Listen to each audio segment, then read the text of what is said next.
پھر حسن نواز نے بیٹنگ کی, سلمان آغا خود بہت اچھی بیٹنگ کر رہے ہیں. ان کے اوپر یہ ایک اعتراض تھا کہ وہ T20 کے پلیئر نہیں ہیں, ان کو اٹھا کے کپتان بنا دیا, لیکن انہوں نے آج ثابت کیا کہ اگر آپ کی بیٹنگ ٹیکنیک اچھی ہے تو آپ ٹیسٹ میں, ون ڈے میں, T20 میں ایکولی گڈ کر سکتے ہیں. اور پھر حسن نواز جیسے آپ نے کہا کہ ٹیلنٹ ہے, ٹیلنٹ کو گروم کرنا مین چیز ہے. لیا سے ان کا تعلق ہے, وہ خود بتا رہے تھے کہ وہاں پہ میں پیسے دے کے لڑکوں کو کہتا تھا کہ مجھے بالنگ کراؤ, تو کوئی بھی فیسلٹی نہیں تھی. وہاں سے نکلے, وہ اسلام آباد گئے, ان کی بہن نے ان کو بڑا سپورٹ کیا, گراؤنڈ لے جاتی تھی, گراؤنڈ سے لے کے واپس لے کے آتی تھی.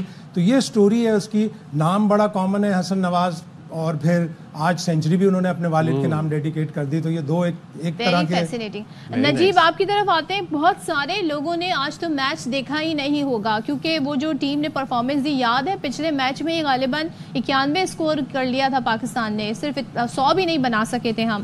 اور اس کے بعد جو ایک اور میچ تھا بارش کی وجہ سے, اس کے بعد جتنا محدود ہو گیا وہ تو آج آپ کے لیے سرپرائز تھا پاکستان کی اس طرح کی پرفارمنس؟ جی سب کے لیے سرپرائز تھا. اور جب پچھلے 2 میچز 6:15 بجے اٹھ کے دیکھے تو یہ تو پھر 11:15 تھا, تو یہ مینیجیبل تھا. لیکن یہ کہ بہت زیادہ خوشی کی بات ہے. سب سے پہلے تو شاہد صاحب کو مبارکباد, کیونکہ وہ میرے پروگرام میں ہمیشہ کہتے تھے نام پہ مت جائیے گا, کام پہ جائیے گا, حسن نواز اچھا کھلاڑی آئے گا آگے. تو وہ 2-0 کے بعد تو مجھے لگا کہ اب شاہد بھائی جب ملیں گے تو میں بولوں گا شاہد بھائی آپ تو کہتے تھے بہت اچھا ہے, یہ تو کیا کیا. لیکن آج پتا چلا کہ تھوڑا پیشنس رکھنا بھی بہت ضروری ہے. ہم تھوڑا جلدی یہ کہنا شروع ہو جاتے ہیں کہ دم نہیں ہے. ٹیپ بال پلیئر کہہ دیا اس کو 2 میچوں کے بعد, ٹیپ بال پلیئر کے ٹیپ ہی آئی ہے. جی بالکل لوگوں نے کہا. اچھا یہ تھوڑا سا ریئلائز ہو رہا تھا, اور یہ بات کچھ حد تک صحیح بھی ہے کہ ہم بہت جلدی انٹرنیشنل میں ڈال دیتے ہیں. تو شاید یہ تھوڑی سی ایک فیلنگ آ رہی تھی, بٹ آج خود حسن نواز نے یہ ثابت کیا کہ وہ ریڈی ہے اس اپرچونٹی کے لیے. اور جس طرح سے, اور بعد میں بھی جو پوسٹ میچ کانفرنس میں بھی انہوں نے جو بات کہی ہے نا, وہ بھی بڑی شاندار. انہوں نے کہا جیسے دنیا کی باقی ٹیمیں کھیل رہی ہیں ہمیں ویسا کھیلنا پڑے گا, ہار سے نہیں ڈرنا. تو آج اس ٹیم میں وہ چیز نظر آئی ہے کہ ہار سے نہیں ڈرنا, اور تبھی ہم نے اتنا پہاڑ جیسا سکور چیز کیا. Obviously Lightning fast out field تھی, چھوٹی باؤنڈریز تھیں, مس ہٹ بھی جاتی ہے, لیکن پہلے ان کو 204 پر روکنا یہ ایک بڑا زبردست ٹاسک تھا. آج شاہد صاحب سے بھی پوچھے گا, فل ایلن بھی سوچ رہا ہوگا یہ ہاتھوں کے تو پکڑتے نہیں ہیں, اور اتنا زبردست شاندار کیچ جو حارث رؤوف نے پکڑا وہ بہت ہی کمال تھا. گلین فلپس ٹائپ کیچ لیا انہوں نے.